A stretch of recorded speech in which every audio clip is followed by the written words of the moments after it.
America is not a racist country.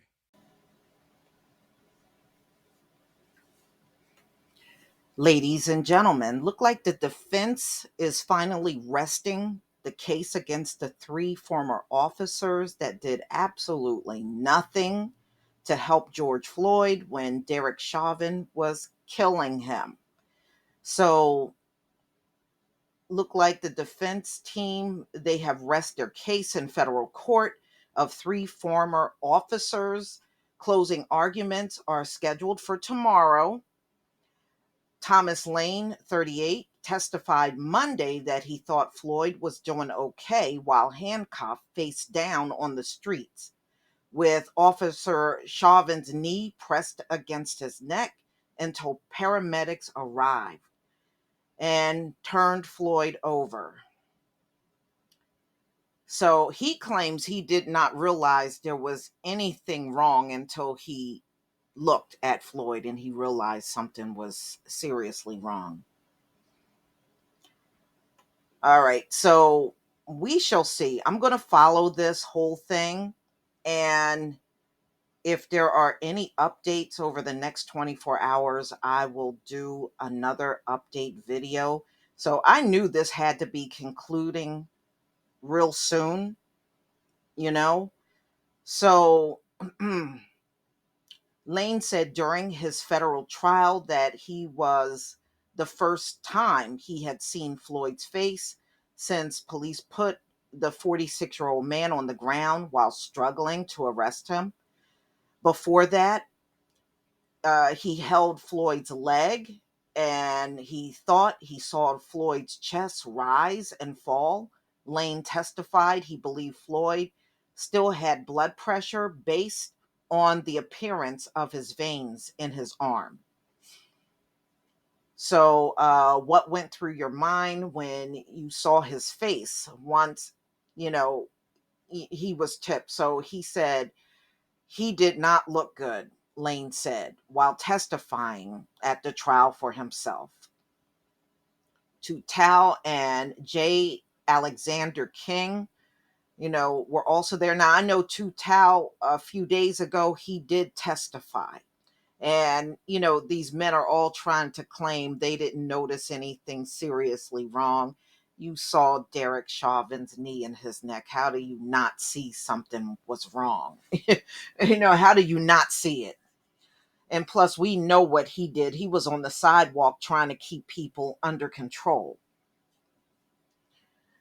On cross examination, Lane told prosecutor Samantha Tremple that he was trained, that he had a duty to intervene and provide medical care if needed. Lane said when someone doesn't have a pulse, CPR should be started as soon as possible in ideal situations, but said that isn't always possible in law enforcement.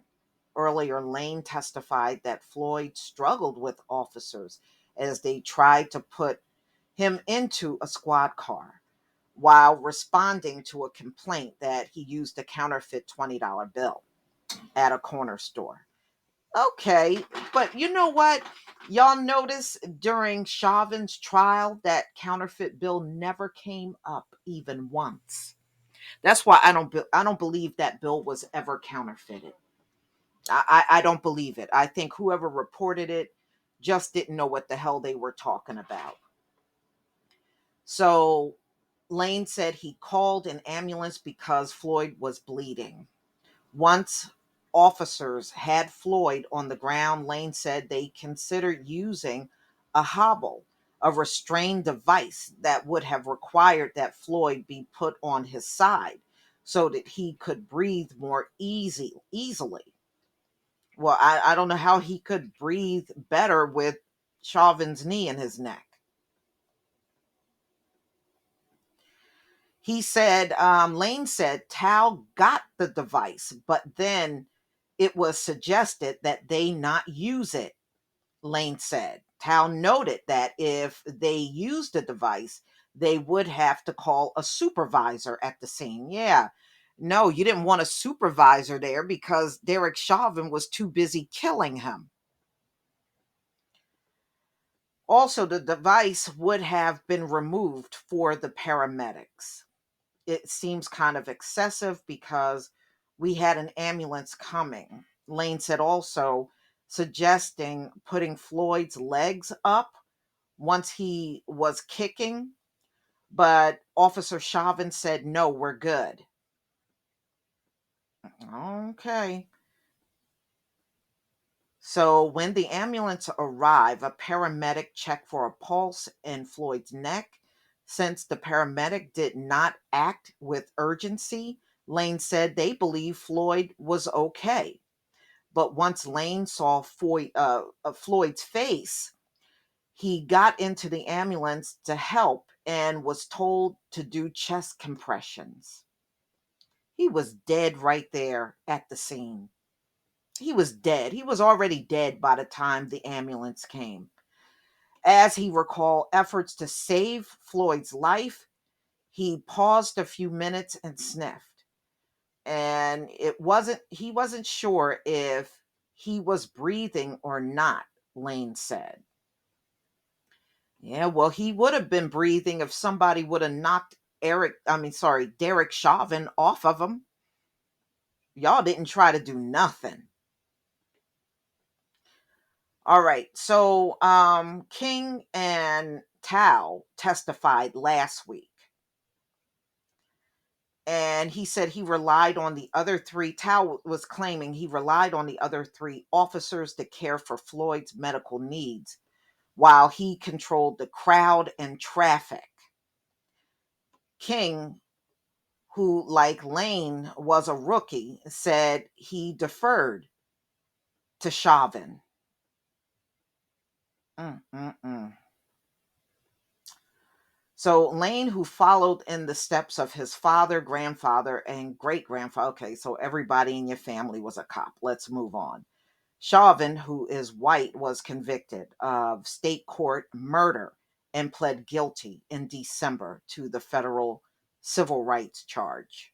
Yeah, and he's also still hoping to get into a federal prison. So, y'all, we shall find out probably over the next day or so what the verdict will be for these three losers that did absolutely nothing to help George Floyd.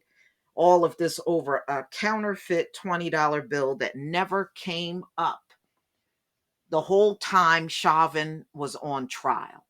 In fact, they really weren't talking about that $20 bill after Floyd died. If you notice, a lot of the publications in the country really didn't bring it up that much. So we shall see what these three knuckleheads will get. Please leave your comment and subscribe. Don't forget to hit on the notification bell, and I'll see you on the next video. Peace, family.